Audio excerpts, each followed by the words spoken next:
It wasn't a speed bump. It was a dip in the road, man. I was like, Duke's a hazard. It was. Dude, I thought I was Luke Duke. Hit it at 30. This is not even my car. Floor it. When I floored that some bitch. Yep. Hey, B. What's up? It's that time. We got to answer some questions. Question? I see some questions right here. Yep. So the first question is, how do we feel about shrouding our badges for our own agencies and agencies that are neighboring? Okay. How do you feel? You have to do it. I agree. It's not an easy job, right? I agree. The challenges that we come through on a daily basis, weekly, monthly, yearly, right? You have to pay respect because it's not an easy job, physically and especially mentally. Correct. Right. So you have to shroud your badge for our fallen officers, brothers and sisters. Correct. Yeah, shrouding your badge is just a symbol that we lost a fellow officer, and all the cops are basically in mourning. And this shroud stays on the badge until the officer is in the ground. Yeah, and you can see the amount of respect, because if it's one of our officers, it's a long procession. Yeah, exactly. Procession.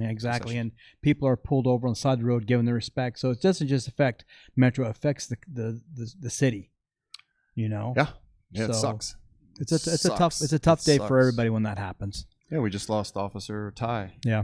He was a friend of mine. We worked together for a long time. He was a good guy. So I mean, when you're shrouding your badge for that, it's an honor. It sucks, but it's an honor, and you do it out of respect. So I'm all for it. Yeah. All right, next question. What tips, advice can we give as he continues his pursuit in law enforcement? So it looks like Rese is looking to be a cop. Okay.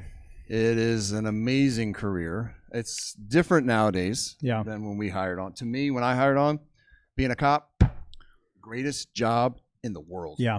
It was the greatest, most fun job in the world. Once you're a cop, you could never picture doing anything else. Yeah. Am I right? No, you're right. It's just too much fun. It's just too much fun. But I mean, it's dangerous. You could leave for work and not come home. Never come home. Yep. As you continue your career, tips and advice. Well, it starts with at the very beginning. Your ride-alongs, right? Yeah. You have to have an interest, right? Yep. Do some ride-alongs. Yeah. Do some ride-alongs. Swing shift and probably graveyard. Swing shift and graves. And you want to do like 3, 4. You can do as many as you want. It's okay. The departments like that. Yeah. The area commands like that. Let the squad get tired of you. It's okay. You want to do as many as you can, because then what you're going to see is what we really do. Yep. Most of America, you think you know what we do, but you really don't. You don't. I ask everybody to go out there and do a ride-along. Everybody.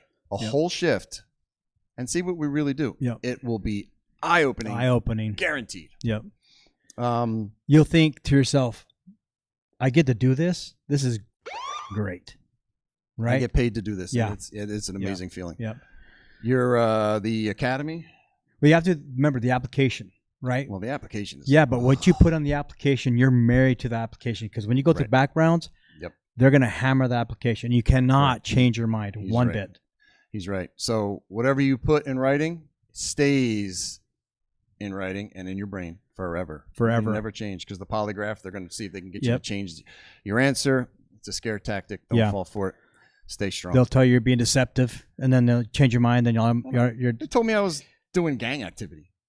Gang activity in Philly? I was an EMT. What, a gang act? I never even saw a gang in Philly. They told me I was doing drugs all the time, and I didn't do drugs until when I graduated high school. It was 1987 was the last time I did drugs. So, you see, they're going to try to scare you. Yeah. Don't fall. Do not change your mind. Then you have the academy. You have the academy, which is 22 weeks. 7 months now? Or yeah, something like that. It's long. It's like a Marine boot camp for 7 months. A lot of information packed in. Don't get overwhelmed. Take it one day at a time. Stay under the radar. Do not draw attention to yourself. No. And ask questions. You don't want to be the leader, the pack leader in the academy. You want to be like right in the middle. The scenarios, always volunteer to go first. I always did. I always did too. And you know why you go first? Get rid of those jitters. Yep. You can't eat. You're so nervous. Look, everyone's going to screw up. It's the academy. And realistically, that's the time to screw up. Yeah, nobody cares. Go first. Get it over with. Then you can sit back, relax. You're calm and chill the rest of the day. You can eat and watch everybody mess up. Yep. So watch everybody else mess up. Yep. This thing keeps turning. Then you got field training, right? Field training. Field training, you're gonna have anywhere from 8 to. Well, it depends because some FTOs call in sick, so you get another FTO. So, my advice is to take the best information that you can from every FTO that you get, correct, and create yourself after field training, correct, right? Exactly. Because you're gonna have some good shit from good FTOs, you're gonna have some bad shit from bad FTOs, and it's stressful. Yeah. Field training is stressful because very stressful. You need to know the area, 400 blocks. You need to know how to deal with people. It gets everything that you've got taught in the academy is not what happens on the streets. It's put to the test. Yeah, but it's not what happens on the streets. I know, right? It's very different. The academy. What do they say? All that shit you learned in the academy, throw it out the window. I tried to change that back in the day. Yeah. So they don't listen up at the academy. They want to teach it the way they want to teach it. I think a new cop. They should say everything you learned in the academy, we're going to put to use right now. Right. But they don't. They don't. Your best resource is your partners as far as your academy graduates. Call them for help because you're going through the same process. Right. You're going through the same checklist on the books. Yep. Hey, what'd you do on this exchange note still? Just because you graduated the academy doesn't mean you can't reach each other out. That's correct. Yep. So, and then after that, you got your probation where a year on probation. You have to be on your toes. Yeah, because they can fire you for almost any reason in that year. Yep. They can fire you for almost any reason from the beginning of the academy to the end of probation. Yeah. It's going to be about 2.5 years. Yeah. And it's a long 2.5 years. It is, but it'll go by quick though because you're having fun. But you'll be having the time of your life. You won't be worried about getting fired. You'll be mad at yourself when you do little mistakes. Yeah. And I think the biggest thing in FTEP, make a decision. Yeah, that's exactly it. Make a decision. Yeah. It doesn't matter if it's wrong or right. They just want to see you make a decision. Yep. FTEP is where you want to do it. So many new cops, they don't know what to do. They don't know what to say. And you know what I used to tell my trainees? I used to say, ask the person, what can I do for you? Yeah. What can I do for you here? Yeah. When you don't have any other question to ask and you're stumped, what can I do for you? That will give you a lot of insight. And they'll tell you, I want this person arrested. I can't do that. I don't have enough probable cause. I'm sorry. What else can I do for you? Misdemeanor. Well, that's it. I just want him to get out of my house. All right. That's why you cops suck. That's what you'll hear. What'd I call you for? Yeah, what'd I call you for? I don't know. Mm-hmm. I don't want to be here. You called me. Next time, call 811. See how that works out. Yep. And now all that information that you got from the academy, FTEP, then you're on patrol. You're by yourself out there humping calls. That's when it gets real. Humping calls, running around with your squad, learning still, because you're going to see a bunch of calls, and you're going to see every call that you think, and you think you've seen it all, but you haven't. There's always something that you're going to pick up. There's always. I thought I saw most of it, and then I saw a lady who beat her husband to death with a ceramic duck. Yeah. I never thought I'd see somebody beat to death with a ceramic duck. Yeah. But it happened. It happened. Yep. It happened. So just and the 3 stays. Yeah, the stays are important. Stay in shape. Stay out of debt. Stay out of trouble. Stay out of trouble. Yep. Those 3 things, you're good. If you mess up any of those 3 things, might not accept you in the academy, especially your debt. You got to keep your debt low. Me personally, I'm debt free. Been debt free a long time. Stay debt free. It's amazing how much money you make when you don't have to give it all away. And you have to have a good support group. Foundation, right? Yeah, absolutely. And support group. If you like, I had some friends, their wives were, I don't want to hear anything about your job. I hate you being a cop. Don't tell me a thing. Wrong. Yeah. If your wife is like that, you're probably not going to make it your entire career with that woman. Yeah. You have to have a woman. Like I told my wife, every single thing I went through. Yep. Everything. I didn't hide. She wanted to hear it. They need to hear it because that's how they can help you through it. Yep. Same with my kids. I probably gave them all trauma, but they helped me with my 400 codes. My kids are good. Right? They know all the 400 codes. Still. When my daughter was 4 years old, she could recite the entire felony car stop for the practical problem practice. Yep. Yep. So, but you know what? Stick to those 3 stays. Yeah. You should be okay. And then you just answered that craziest call. Was that the duck call? Well, memorable. Asking a police officer what his most crazy call was. It's the last 20 years of our career. I have a million stories. Yeah. Like literally, I could sit down and have some beers and tell you 1,000 stories. Yeah. So what's the craziest call? I mean, for me, my shootings were crazy. I've been in 3 shootings. Those were crazy because someone's trying to destroy me. Yeah. So, you know, you got to do what you got to do. And I made it out alive. We've been in. I think the funniest one that you and I've been, though, is when we were hunting those burglars in, was it Ocean 3? Right. And there was no radio traffic between you and I, and you were chasing them and you're black and white. And you hit that speed bump. It wasn't a speed bump. It was a dip in the road, man. I was like, Duke's a hazard. It was. Dude, I thought I was Luke Duke, man. I went across. It was dark. Dude, sparks go flying everywhere. It was nighttime. It was like 2 o'clock in the morning. I'm chasing this guy. Yep. I'm new to the area. It was like 2005. Yep. I'm new to Southwest. Gonzo's not giving me any warning. So I hit this dip in the road that if you hit it at 30, you're okay. You're okay, and you feel like you're on a roller coaster. I must have hit that bitch at like 70 or 80. Everything on the roof of my car came down, smacked me in the head. My head hit the roof. I was kind of out of it for a second. It was a good thing to see. I was like, what the f just happened to me? I go out of control, keep it in the road, slam it. I'm like, what the? Yep. That was a fun day. Fun night. And I said, he said, did you see that? And he was like, I saw that. He was like, bro, you took off. You got like 6, 8 feet of air. I swear it was like Bo and Luke Duke. It was. We were just missing Daisy. That scared the crap out of me. That was a good time. I wasn't expecting That was a good time. And our last question is about, like the thing went black. And then October 1st, obviously, I think was probably our craziest, both for everybody. For everybody. That was probably the craziest call of our career, one of them. You know, when we just told that story, you can watch the video. How many officers are allowed on a felony car stop compared to clearing a house?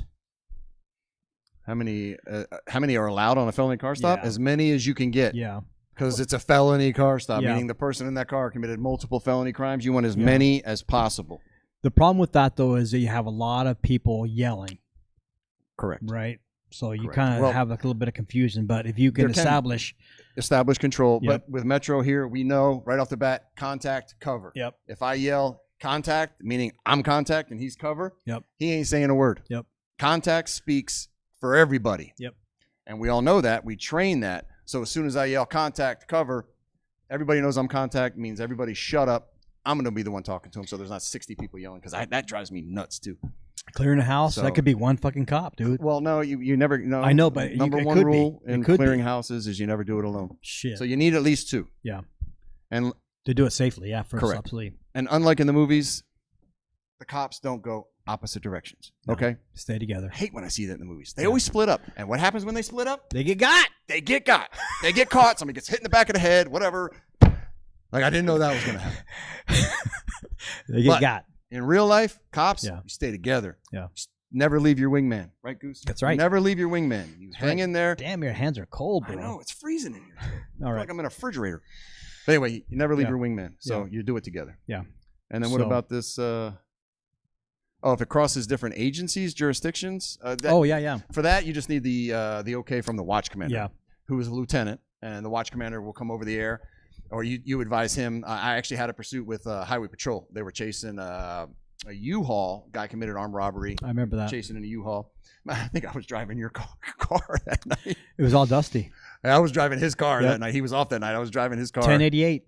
Yeah, 1088. And I had to ask the watch commander. He came over. I asked him over the air if is it okay if I join the pursuit. They were asking for more units. They only had, I think, 2 Highway Patrol. Yeah. The watch commander said absolutely. Basically, have fun. And we stopped him that was a long I-15. He took you all over the place, though. Yeah. We went off of I-15, back on I-15. The shit that I did to his car that night. Pulling to the right when I got it. Oh, my gosh. Yeah. That's because I went up a hill like this, about 20 feet long. It was filled with rocks. Yeah. It was all just rocks. And I'm looking at it, and the guy's going up it, and I'm like, gotta go. I got this. This is not even my car. Floor it! And I floored that some bitch. 1088 was and never the same. I got up that hill, and then we were back on I-15, and we took him into custody. Yep. But, you just have to ask the watch commander if you can join in. And if they're asking for people. So, great questions. We have jurisdiction over Clark County, so we can go Metro. anywhere. We can do anything we want, wherever we want. So we're the biggest, baddest in the state. So if anybody has a problem with that, well, exactly. Get over it. Good questions. Yeah, it was a great question, Rese Puckett. I'll hit you up with an email and let you know when this is going to air. Yep. So hit those buttons too. Yeah. If you have any comments, leave them below. If If you liked Rese's questions. Maybe you didn't like Rese's question. Well, yell at Rese. Yeah. Hit him up in the comments. Yeah. Like, subscribe, ring the bell. Make sure you hit the subscribe button. Yeah. Okay? I'm watching you. We got to figure out what that algorithm is. We're always watching. Do you know what the algorithm is? What's an algorithm? That's why we need those buttons pushed. What are you talking about? It's crazy. An algorithm, bro. It's how. Do I need to get Boba Fett over here to smack you in the face? All right. No. Okay. Fett's always ready. Thank you for our sponsor, Zangief Jiu-Jitsu. Come on down, get your butt kicked. It's good for you. You'll enjoy it. Thanks for watching. For those who are still serving, have a safe tour duty. Make a difference in someone's life. Stay classy, Las Vegas. Always.